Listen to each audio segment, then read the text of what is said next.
Business news from the Capital Region. This is Washington Business Report with ABC7 national correspondent Rebecca Cooper. Welcome back. Let's get straight to it. We've got lots of topics this week for the Roundtable, from local businesses with big possible IPOs expected or at least hoped for, and that's happening just when there's daily deal fatigue, to your own business and why now's the time to get a succession plan in place. But first, you've heard plenty this week about what night the president will actually be allowed to speak to Congress. But given Friday's frightful jobs report, what will he actually say that Congress might do? Joining us, Politico's Jonathan Allen, Bill Fluke from the Washington Business Journal, and business law attorney Jason Smolen of Northern Virginia's Smolen Plevy law firm. Gentlemen, welcome to you all. Jonathan, let's start with you. We've heard, debated, and discussed much this week the president's being dissed somewhat for coming on Wednesday. I say the president probably should have not asked for Wednesday night, but getting beyond what night he's going to speak, what does Congress want to hear from the president that they may actually do? Well, I don't think there's a lot that they're going to do, and frankly, I'm not sure that Congress, or at least the House Republicans who would be integral to getting anything implemented, really necessarily want to hear from the president. I think we're likely to hear from them that his plans won't actually take the country in the right direction, almost no matter what he says. I think the president wants an audience with Congress because he wants to be able to set up a contrast between his plans and what Congress would do, and also show Congress to be obstructionist. So I think there's a lot of politics going on here. You're not going to see a lot of the president's agenda, whatever it is, implemented by a Republican House of Representatives. So as it turns out, now we will get to hear from the Republicans first. We've got the big, highly anticipated Politico NBC News debate at the Reagan Library Wednesday night. Mitt Romney on Friday saying there's zero faith in Barack Obama because that's how many jobs he produced in his latest jobs report, zero. But even Chris Van Hollen was on the airwaves on Friday acknowledging it is a disappointing jobs report. How much is there an acknowledgement that they've got to do something, or is it just simply too political of a year to do that? Well, I think there's an acknowledgement, at least on the part of the White House, that they need to try to do something, and if they're not going to be able to do something, to make sure that the blame rests with Congress. Of course, Congress is going to try to do the same thing. Not surprising at all that Congressman Van Hollen would look at a zero net gain jobs report and say that's disappointing. If he said anything else, he shouldn't be in elective office. You know, that shouldn't be terribly surprising. I do think it's going to be very hard for these guys to get together and do anything that produces jobs. And frankly, you know, a lot of these economic trends are beyond the capacity of government to make short-term changes. I heard some speculation that, you know, the benefit of putting the speech off by another day is it gives them another day to try and figure out what to do and what they can propose. So let's turn to Bill Fluke and place that there actually are jobs in the Washington region. Living Social. We like to talk about Living Social because it's been such a success in the daily deals arena, taking on Groupon. There's been a little bit of to and fro that you've been writing about this week. The fairly odd CEO of Groupon, a memo leaking out about their hotly anticipated IPO. Tell us what you've been writing about.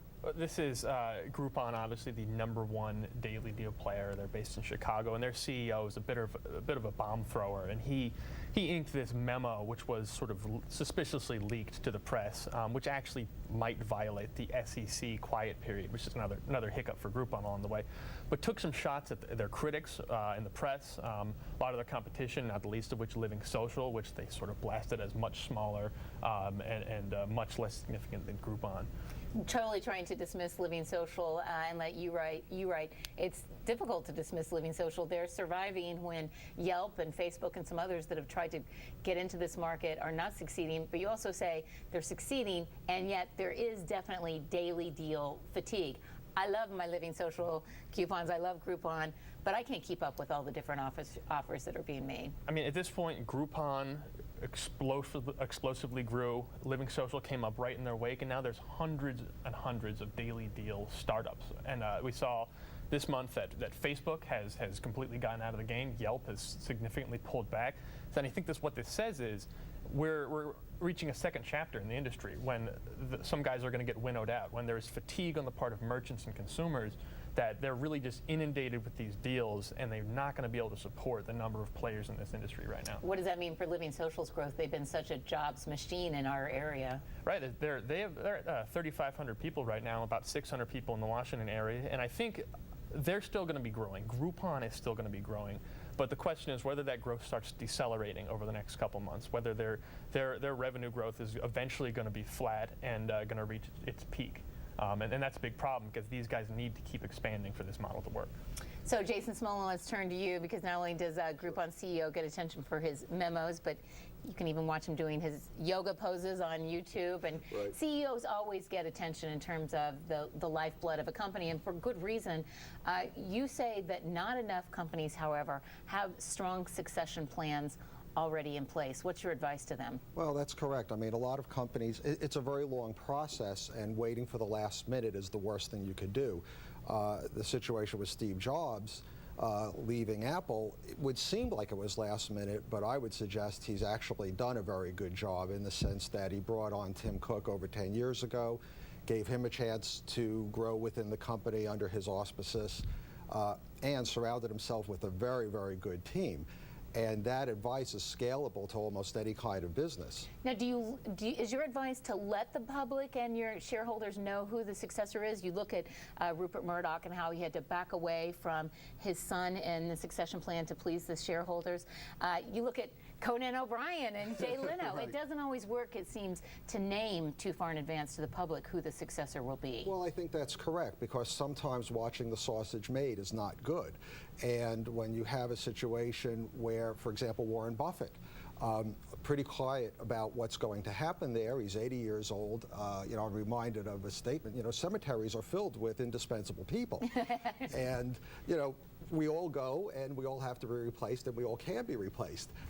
Planning now is a lot better, but you don't necessarily have to give a blow-by-blow to the public, because that creates a lot of transaction friction. When I was at CNN Financial News, I interviewed Martha Stewart before her IPO, and I asked her about her succession plan, and she truly looked angered by the question, as if anyone could replace her. And it might have had something to do with the fact that I framed it in terms of, if you were to fall off a ladder tomorrow, what should the shareholders know about the company succeeding? But she went to jail, and no one planned for that. You say 5 years at the very minimum planning for your retirement, 10 years even better. Shouldn't they have one in case of any kind of eventuality with the CEO? Well, you know, business is fussy and life is fussy, and, you know, when I say you should be planning 5 or 10 years in advance, that's a constant move. You know, you should always be going forward. But the idea is, you know, if you have plans in place from 5 years ago, I can tell you they're probably not likely very good plans today. You just have to have a dynamic process of continuously making these plans. And as we know, companies are a matter of people. And it's really, in the case that you were mentioning, maybe ego was a big factor there. But for a lot of other people, it's who you bring in and who's right at the right time. Okay, with Barack Obama trying to keep his job in line, and Living Social trying to keep growing jobs, and Steve Jobs leaving his, all kinds of good insight from our roundtable today. Thank you, gentlemen, for joining us.